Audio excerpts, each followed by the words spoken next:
Hey guys, I'm Dr. Tobisch with Whitefish Chiropractic. It's finally summer here in Northwest Montana, which means a lot of people are starting to get back outside and get into some hiking. So in these next couple videos, we're going to go over some common conditions that we see in our hiking population. To get started for today's video, we're going to be talking about knee pain. I know there's all sorts of different knee injuries that we can have, different tissues and structures around the knee that can become irritated and painful, but what we typically see in our hikers are repetitive stress injuries. These are things like MCL sprains, patellofemoral pain syndrome, IT band syndrome.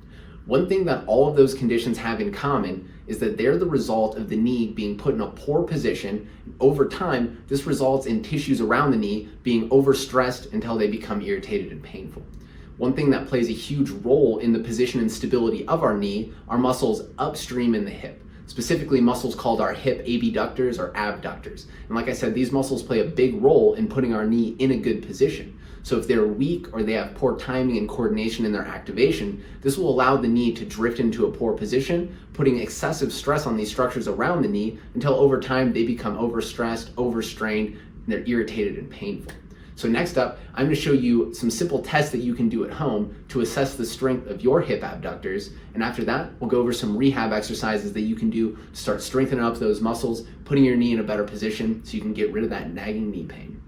All right, guys, first test that we're going to look at is a modified Trendelenburg or a hip hiking test.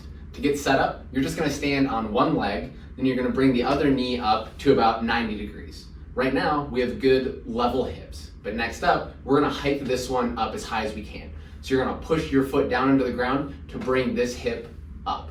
From here, you're just gonna hold this position for 30 seconds.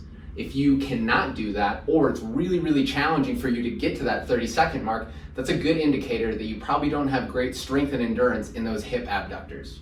All right, guys, next test that we're gonna look at is a single leg quarter squat. So just like last time, we're gonna start off by just standing on one foot. The other foot can just hover. From here, you're just gonna drop down into a little quarter squat and come back up. We're looking for a couple things. One, we wanna see as you drop down into that squat, does your knee have a tendency to cave in?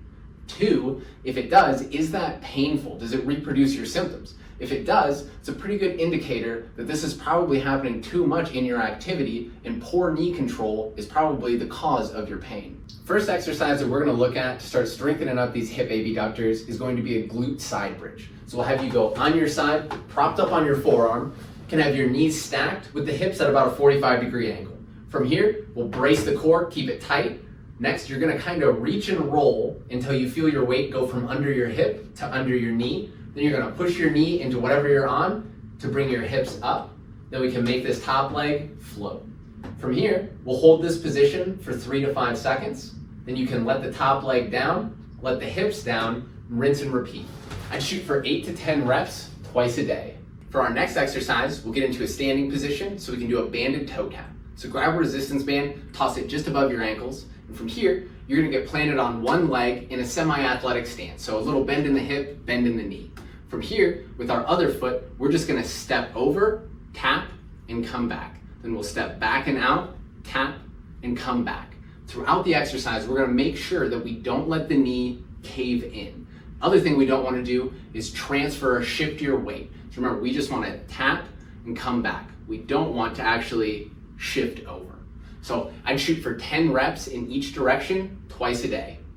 For our last exercise, we're gonna add in some movement. We call it a monster walk. So again, grab that resistance band, toss it just above your ankles. From here, you're gonna get down into a little partial squat, kind of an athletic position. Next, you're just gonna step. So step to one side, bring the other foot. Step to one side, bring the other foot. The whole time, again, we're making sure that we're not letting either of the knees cave in. I'd shoot for 10 reps in each direction twice per day.